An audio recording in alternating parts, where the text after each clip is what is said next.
Have you ever felt guilty for crying, as though your tears meant that your faith wasn't strong enough? What if I told you that crying followed by prayer is actually a position of strength and power? You'll want to keep watching to find out why. Grab your tea, grab your coffee, and let's chat about it. So here's the thing, I've been wanting to film this video for the longest time, 4 months to be specific. I really wanted the idea to be like I'm filming this video in my midnight hour while I'm still going through the valley, rather than when you're filming something and you're able to say, oh, you know, I went through this, that and the other, and I can now see in hindsight everything worked out for the best. I really wanted the idea of this video to be, no, it's actually while I'm going through, when things are difficult, during that midnight hour, during that valley, when you are crying, when you are stressed, when you don't know what to do, and all you have is to cry and pray. So I'm filming this video now because in many respects I'm still in that midnight hour, but we'll come to that later on.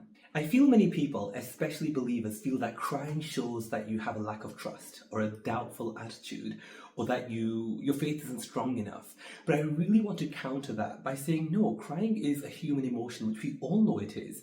It's something that is healthy to do, and it should be something that's allowed to do without any judgment or criticism or any feelings of guilt.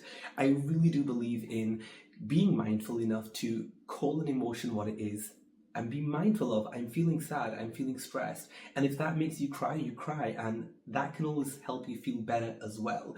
And I just wanted to emphasize that crying is a real emotion, but the thing is, I don't want to stop there. There is a second part, and that is praying, and that prayer does give you that hope, gives you that trust that it will still work out at the end, and that's what kind of keeps you going. I feel many times people make the mistake where they'll cry about it, they'll be stressed about it, they'll be depressed during that midnight hour when things are hard, but they won't always follow it up with prayer, which is that position of power and strength, which we'll come to a little later. And here's the thing, if we look in scripture, for example, there are countless stories of everyone who did cry, who showed their emotions, who were not afraid to be real. For example, you've got King David, and the Psalms are full of it, where he's weeping or he's crying or he cried out to the Lord.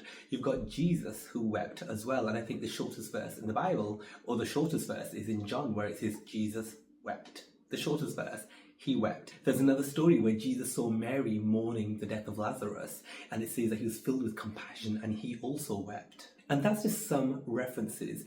And I just wanted to emphasize the fact that it's okay to cry. It's a human emotion to cry.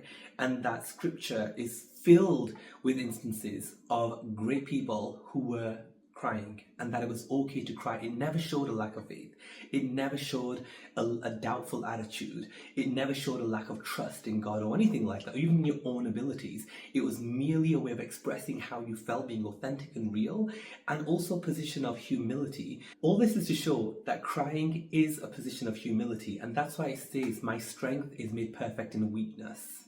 So getting into my midnight hour, about 4 months ago, I really felt like everything was falling apart. In my professional life, I felt things were falling apart. I felt things were falling apart in my personal life. I also felt relationships, feeling betrayal, feeling rejected, feeling hurt, and also just in many other respects, so professionally, personally, relationships, and just in general, I really felt like everything was coming against me, and I really felt like it was my midnight hour, that valley that I'm walking through. And you know how they say when it rains, it pours. Everything is coming against you. And it's at that point where I cried. I had nothing else to do but cry. And I felt stressed. I did feel depressed. And I felt really quite upset about how things are going. And again, everything was falling apart. And at that point, I didn't know what to do except cry. Sometimes you don't know what words to use. You don't always know how to express yourself, but you feel like crying, and when you cry, it really does let it out. It does make you feel a little better. But the thing I want to emphasize is the crying is not the all end all thing. It is followed by prayer, and that prayer is what gives you the hope, the trust that everything will work out for your good, that everything is going to work out. The cloud does have a silver lining. And as I said, in many respects, I'm still going through that midnight hour right now. I'm still going through that valley. I'm still going through and facing the instability and the stress and the unknown in my professional life, in relationships, and still feeling those feelings of betrayal or hurt or bitterness or resentment, and just feeling, even in my personal life, how things are going. So I just feel, even for yourself, for example, there are many instances that you can probably feel or you can probably think of, and maybe you're going through it right now where you feel like you're in your midnight hour. Maybe you also feel your professional life, you're not sure what to do.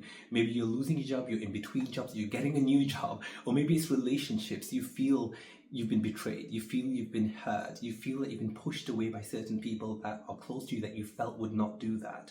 Maybe it's also just your personal life, just that uncertainty, that unknown, not knowing what to do. And I just want to let you know that it's okay to cry. It's okay to cry and let it out, and let yourself feel the emotions, and let yourself feel like, I'm sad, I'm hurt, and just name those feelings for what they are and just accept them and really sit there and feel them, but also follow it up with the hope and the trust that it will get better, it can get better, and that maybe hopefully later on in the future you will be able to look back and say, all things really did work out for my good.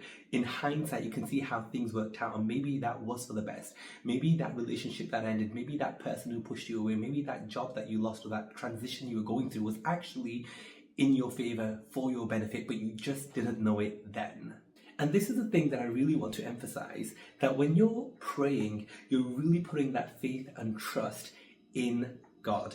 And also I want to emphasize, when you're crying, it's not showing that you're helpless. It's not showing that you're completely, you're not able to do anything.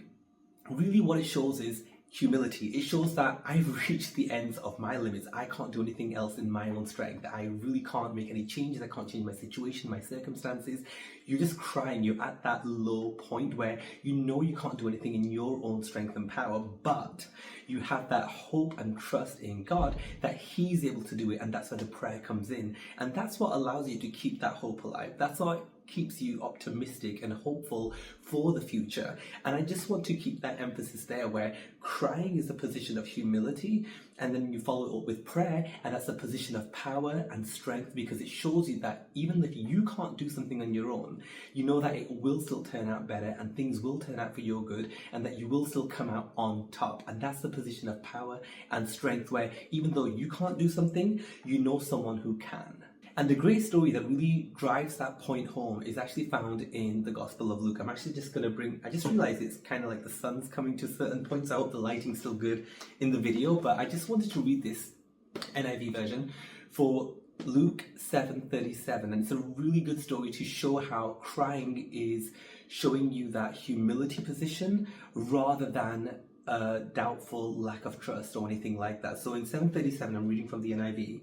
It actually says, when a woman who had lived a sinful life in that town learned that Jesus was eating at the Pharisee's house, she bought an alabaster jar of perfume, and as she stood behind him at his feet weeping, she began to wet his feet with her tears. Then she wiped them with her hair, kissed them, and poured perfume on them. I really do love that story because it really does show humility, but even better right now, I do want to follow it up by reading in the Amplified version, because it gives you a little bit more, and I just want to emphasize the words that it uses in the Amplified. So 7:37 in Luke, I'm reading from the Amplified. What it says is, now there was a woman in the city who was known as a sinner, and when she found out that he was reclining at the table in the Pharisee's house, she bought an alabaster vial of perfume, and standing behind him at his feet weeping, she began wetting his feet with her tears and wiped them with her hair off her head, and respectfully kissed his feet as an act signifying both affection and submission, and anointed them with the perfume. I love the words there where it shows that it's an act of respect and submission. That almost lowly attitude, that almost crying attitude when you're at your wit's end, there's nothing else to do, and you're literally just there on the floor, you're crying, you don't know what to do. It shows that that's an act of submission rather than an act of lack of faith, lack of trust, a doubtful attitude, but rather a place of submission and therefore a place of strength and power. So that's my short video, just to emphasize that crying followed by prayer is not a sign of weakness. It's not a sign of lack of trust or a doubtful attitude, but rather it's a position of strength and power. So I want to encourage you also in your midnight hour, while you're walking through your valley and while you feel that things are falling apart and things aren't working right, I just want to encourage you, cry, let your tears fall, don't be ashamed of them. don't be guilty, but just remember to take that position of power at the end of it by staying in prayer, being hopeful, and trusting that all things will work out. And again, if you have watched to this point in the video, please do comment like a tear emoji or a something emoji or whatever it is, just to let me know that you have watched until this point.